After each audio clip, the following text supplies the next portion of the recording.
The broken sword and the fire. The alien sky was red with smoke. Fire spread across the village, burning homes made of crystal wood and stone. Screams filled the air as strange, beast-like raiders charged through the streets with glowing weapons. Kara, Anne, her long silver braid was torn. Blood marked her green skin. She held a broken sword tightly in her hand. It was once her clan's sacred blade. Now it was useless, just a sharp handle and a piece of metal. Behind her, a child cried. She turned sharply, grabbing the small one by the arm and pulling her behind a fallen tree. "Stay quiet," she whispered. The child nodded, shaking. But Kara didn't know what to do next. She was a warrior, yes, but even warriors needed weapons. And her clan's altar, where the full sword once rested, was far across the burning village. She had to try. Kara handed the child a knife. "If anyone comes, scream." Then she ran into the fire. Flames crackled on every side. Shadows moved. Raiders, searching for survivors. She avoided them, jumping over debris and crawling through smoke. When she reached the altar, her heart sank. The sacred blade was still there, glowing softly in its place. It had not been stolen. But no one had ever lifted it. Not since the first guardian. Only the chosen of the Blade Fang could touch the weapon. Others tried, but the sword rejected them. Even Kara's strongest brothers had failed. She stared at the sword, coughing from the smoke. "Forgive me, ancestors," she said. Just as she reached for it, something made her stop. A sound. Heavy footsteps. She turned, blade raised, but it was too late. A dark alien raider swung his staff and knocked her aside. Her body hit the altar, stone hard. Pain shot through her arm. The raider laughed. "Little warrior, you crawl to your sword like a worm." Kara coughed and tried to crawl. The raider raised his staff again. Then, a voice. "Hey, why don't you pick on someone who isn't bleeding?" It was deep. Strange. Human. The raider turned in confusion, and that's when he appeared. A tall figure walked through the smoke. Dirty. Tired. Dressed in a torn suit of some old earth armor, with wires sticking out of it. A man. A human man, and, in his hand, the sword. The sacred Blade Fang sword. Kara blinked. Her heart skipped. No alien, not even her father, had lifted the blade. It was protected by ancient energy. Only someone of the true heart and pure purpose could wield it. But this human held it like a warrior. The glow was strong in his grip. The raider lunged at the man. But in one smooth motion, the human swung the blade and the raider fell dead. Kara stared in disbelief. The human turned to her. His face was tired, but kind. "You okay?" She couldn't answer. She was too shocked. He walked closer, kneeling, beside her. "I'm Ethan," he said. "Crash landed nearby. Thought I'd help." He looked at the sword. Found this glowing stick by the altar. Figured it might be useful. Kara stared at the blade. "You lifted it." Ethan smiled. "Yeah, a bit heavy, but not bad." She felt her heart pound. "You don't understand. That sword chooses. It chooses who can touch it." "Well, guess I got lucky." She was dizzy now. Smoke filled her lungs. Her head fell against his arm. Before darkness took her, she whispered, "The sword has chosen you." And then all went black. The vow of the blade Kara woke with a sharp breath. Her eyes snapped open. She was not in her village. Stone walls surrounded her. The air was cool and damp. A small fire crackled nearby. Strange lights flickered across the ceiling. Technology, not magic. Her hand moved fast to her side. No sword. Her poor pulse quickened. She sat up fast, ready to fight. "Easy," came a calm voice. "You were injured. Your ribs are cracked." She turned. The human sat nearby, his arms resting on his knees, staring into the fire. Ethan. He had no weapon in his hands now. But the sacred sword, her clan's sword, was leaning gently against the cave wall beside him. Kara's jaw clenched. "You touched it again?" Ethan blinked. You mean the big glowing sword? I only grabbed it to help you. Thought it might scare off more of those lizard guys. She stared at him in silence. She had lived her whole life under clan law. The blade was sacred, a symbol of honor, of blood. No outsider had ever touched it. And yet, it glowed in his hands. She glanced at her bandaged ribs. He had patched her up, carefully, like he cared. Ethan stood up and stretched. I'm guessing you're some kind of alien princess or something? I am Kara of the Blade Fang. She said sharply, daughter of Chief Tharn, last heir of the sword you now hold. Ethan raised an eyebrow. Didn't mean to disrespect it, just thought you might die if I didn't step in. You wielded it, she said softly. That means something. Ethan frowned. Okay. What does it mean exactly? She didn't answer, not right away. Instead, she stood slowly, her balance weak. She picked up a stone from the floor and tossed it at him. He caught it. You're quick, she said. And the sword didn't reject you. That means you passed the trial. What trial? Ethan asked. She walked over to the blade, touching it gently. The trial of spirit. The sword chooses only one who has a pure heart, a brave will, and no desire for power. It is ancient law. Ethan tilted his head. So what? Now I'm your clan's champion. Kara didn't laugh. Her voice was still serious. No, you are more than that now. You are my bonded mate. Ethan blinked. Wait, what? She didn't repeat herself. Her eyes didn't flinch. She knelt on one knee, lowering her head slightly. You are the sword bearer. And in our law, that means your soul is bound to mine. You must marry me. Ethan stared, frozen. I think we skipped a few steps. It does not matter what you think, she said quietly. The bond is done. The sword saw your heart and chose you. He rubbed his face with both hands. I was just trying to stop you from being killed. And you did, she replied. You saved me. You saved the child. You didn't run. That is enough. They both sat in silence. Outside the cave, thunder rolled. A storm was coming. Kara picked up the sword and placed it carefully between them. You have 3 choices, human. You can accept the bond. You can break it by blood. Or you can run. Ethan looked at the sword, then at her. He didn't know what tomorrow would bring. But deep inside, something told him, this wasn't just her people's rule. It was something greater. And somehow, he had become part of it.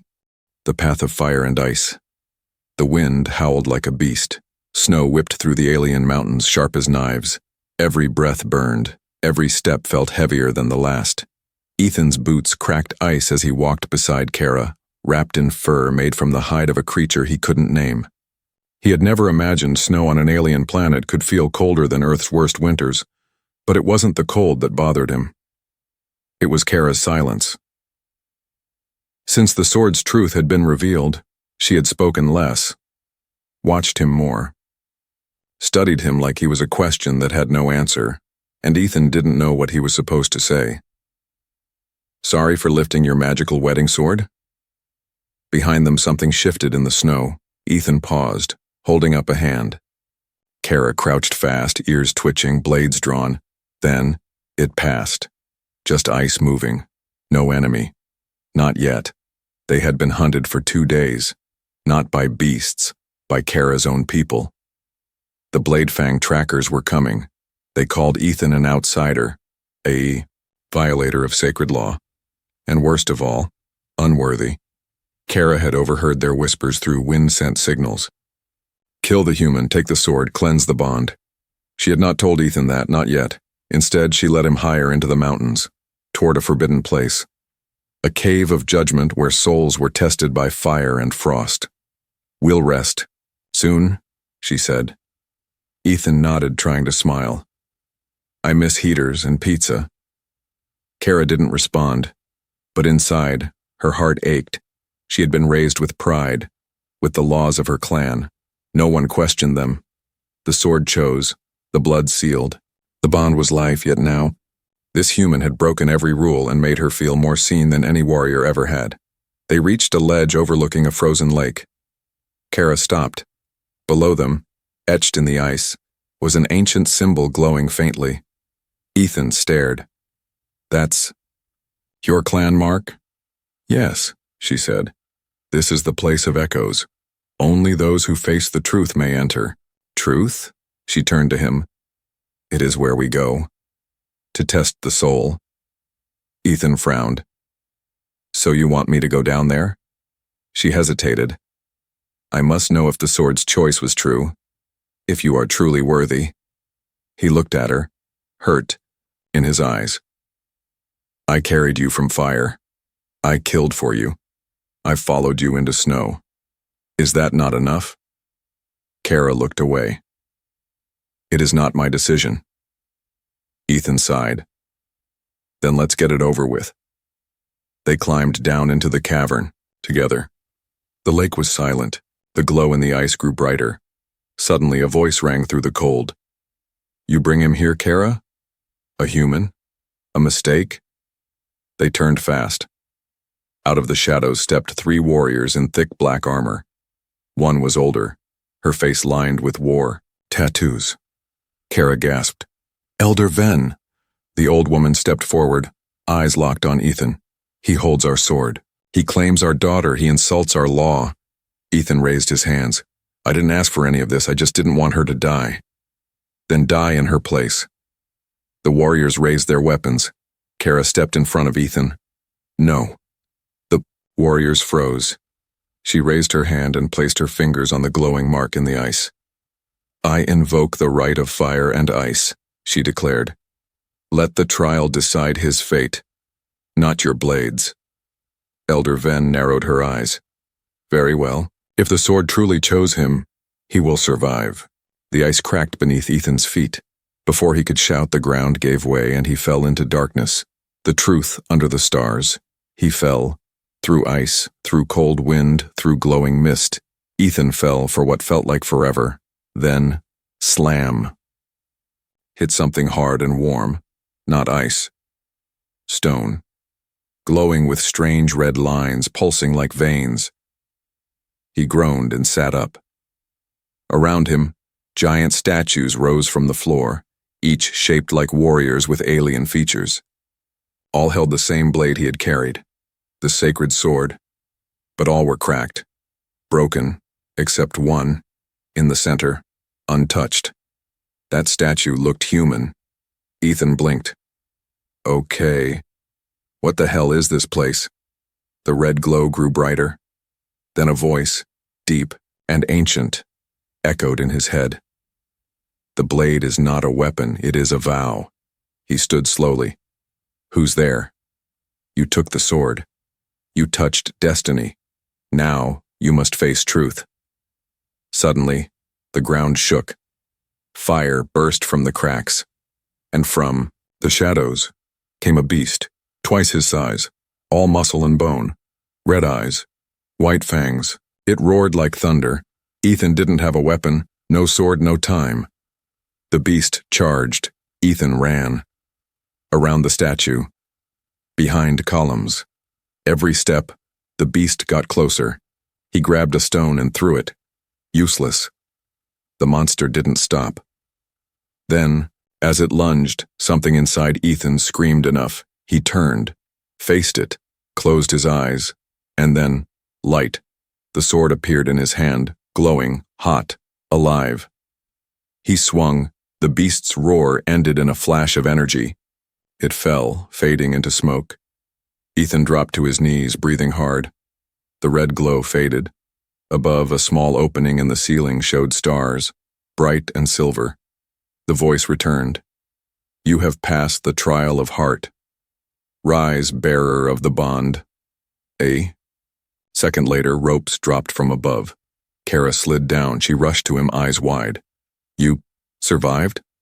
He looked up at her, still holding the sword. Barely. They sat together beneath the open sky. The stars looked different tonight. Kara was quiet for a long time. Then softly she said, You could have run. You had the chance. I don't run, Ethan said. Not when someone needs me. She turned her face away, but he saw the tear fall. I tried to fight it, she whispered. Tried to believe you were just lucky, just human. But the sword never lies. She stood and walked to him.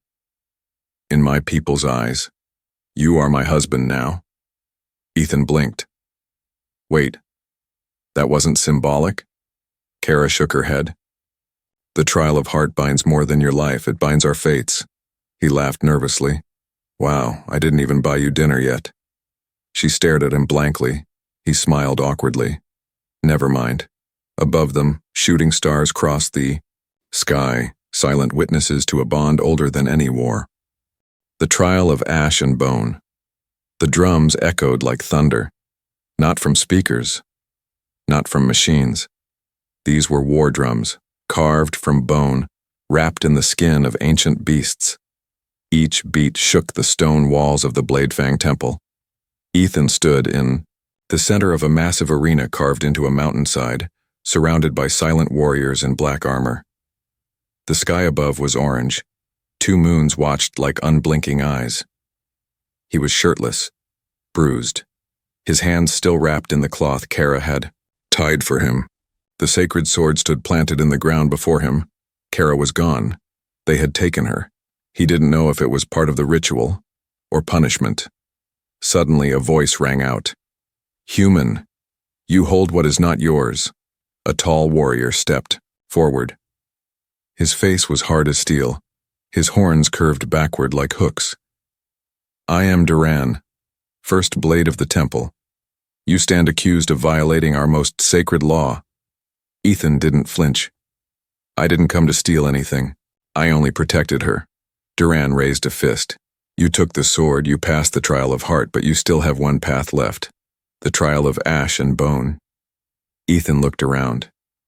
And what's that? More monsters? More glowing lights? No, Duran said coldly. Now, you face us. The gates behind Ethan slammed shut. Suddenly the ground split open, and steam hissed up from the cracks. Stone pillars rose, forming a tight maze. A voice called from above. It was Kara. Ethan, don't fight to win, fight to end it. Her voice was cut off as warriors pulled her away. Ethan touched the sword. He took a breath. Then the horns blared, and the trial began. 3 warriors came at him at once, faster than he expected. Ethan ducked, rolled, and blocked with the sword. It hummed with energy, almost as if it knew how to move, but he wasn't trained like them. He bled. A slash on the arm, a bruise on the chest. But he didn't fall. He kept standing. Every move he made was to protect, not to kill. And the watchers noticed. Even Duran, high above, narrowed his eyes. This wasn't a man seeking glory. This was someone willing to suffer for another. Ethan finally disarmed one warrior and pointed the sword down, not at the throat but into the ground. I won't kill you, he said. I'm not here to take your pride. The second warrior dropped his blade. The third stepped back. Silence filled the arena. Then Duran jumped down. The earth trembled under his boots. He drew 2 axes, both black and glowing. If you want her, you must pass through me. Ethan looked at him, blood on his face. And then he smiled. Let's finish this. They fought, not with grace, but with fire. Steel crashed. Sparks flew. Every strike from Duran was deadly. Every block from Ethan was desperate. And then, Ethan saw an opening. He dropped the sword. Duran hesitated. Ethan stepped forward and punched him in the jaw, hard. Duran fell. Gasps echoed. The crowd froze. Ethan didn't pick the sword back up, he just stood there, hands empty. I didn't come to rule, he said loud. I came because she mattered. He looked up at the elders. If you want to kill me, do it, but I won't lift that sword again unless it's to defend her. Long silence. Then, a slow clap. Elder Venn stepped forward. The trial is complete. And far above, Kara whispered through tears, You passed, not because of your strength, but because of your heart. The warrior's choice. The sky wept. Rain poured from the twin moons, washing blood and ash from the arena floor. Ethan sat alone at the edge of the sacred stone circle. His knuckles were bruised, his breath shallow. The sacred sword lay beside him, untouched since the trial. But the silence wasn't peaceful. It was the silence before a sentence. Kara stood across from him, chained at the wrists, her head lowered, not in shame, but in fury. Not for herself, but for him. A crowd of Bladefang. Elders formed a half circle around them. The fire pits burned bright, reflecting off their black armor. Elder Ven stepped forward, holding the ancient judgment staff. "Human," she called out. "You have survived the trial of ash and bone." Ethan didn't answer. His jaw was tight. "But you entered our world with no invitation. You lifted our sacred sword. You now carry a bond you may not understand." He stood slowly. The wind carried the weight of his words. "I didn't come here looking for power. I didn't come to steal your blade. I didn't even know what this place was," he pointed at Kara. "I saw someone in danger, and I acted. That's all." A murmur passed through the crowd. Ven continued. "You now face one final choice. Walk away and we will erase the bond. She will return to the clan. You will be free." Ethan looked at Kara. Rain ran down her cheeks like tears. "Or," Ven said, "you accept the bond fully. You take her as mate, protector, husband. You become one of us." The silence tightened like a noose. Ethan stepped toward Kara. His voice was soft. "What do you want?" Kara looked up for the first time. "I was raised to hate your kind," she said. "But you faced every trial not to conquer me, but to save me."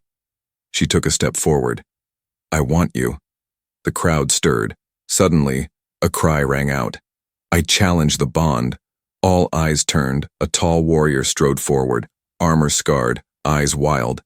His name was Theric, Kara's old suitor, the one who had expected to marry her before Ethan came. "She was promised to me," Theric shouted. "This human is a mistake." He drew his blade. "I demand combat of the blood." Kara stepped forward. "No, But Ethan raised a hand. "Calm, steady. It's okay," he said. "If this is what I have to do, then I will." The elders nodded. The circle formed. Kara was pulled back. Theric charged with a war cry. Ethan didn't move at first. He waited. Watched. Then sidestepped, disarmed, and pinned the warrior in seconds. He didn't kill. He didn't even raise the sword. He placed it at Theric's feet, and walked away. "I don't need to beat you to prove anything," Ethan said. "She's not a prize, she chose me, that's enough." The arena was silent again. Then the oldest elder stood, slowly, and raised her hand. "Let it be recorded," she said. "The human has proven his heart, his hand, and his honor. The bond is accepted." The chains around Kara's wrists fell. She ran to Ethan, and for the first time she didn't stop before reaching him. She held him tight, and he whispered, "I'm not leaving you." Above them, thunder cracked. But this time it sounded like applause. The bond and the blade. The jungle bloomed again. What fire had destroyed, rain and time had begun to heal. Trees bent with green leaves. Flowers opened under twin suns. Birds, real and strange, sang soft songs above the rebuilt village. But today was not just about healing. Today was for something sacred, something rare, a joining. At the highest cliff of the Bladefang lands, warriors, elders, and children stood in silent rows. They wore black and gold robes. Painted symbols marked their faces, symbols of unity, not war. A path of glowing stones led to a tall altar carved with ancient runes. At the center stood Kara, dressed in deep crimson robes, armor pieces on her shoulders and gold bands in her hair. Her scar was still on her cheek, unhidden. She did not look like a bride from Earth. She looked like a warrior queen. And beside her, in a freshly cleaned dark tunic, stood Ethan. He didn't wear armor. He wore something even braver, his human heart, open for all to see. The clan's speaker stepped forward and held up the sacred blade, restored, polished, humming with energy. This sword, the elder said, chose not a warrior, but a protector. Not blood, but spirit. She handed the blade to Kara, then to Ethan. They held it together, blade flat between them. Kara spoke first. Her voice was steady. Before you, I stood as a daughter of Bladefang, a fighter, a survivor. She turned to Ethan. But when you raised this sword, you raised me. Not as a warrior, not as property, but as a person. Her voice softened. I choose you. Not because the sword chose, but because I do. Ethan looked into her eyes. I never came here for you, he said with a gentle smile, but I'd go through fire again just to find you. He took a breath. I don't care if I'm not one of your kind. I'll learn. I'll fight. I'll stand with you. Always. They both pressed their hands to the blade. It glowed like a star. And the crowd, silent till now, roared, not with rage, with joy. The drums pounded again, but this time in rhythm, not war. Voices sang the ancient marriage chants, old and powerful.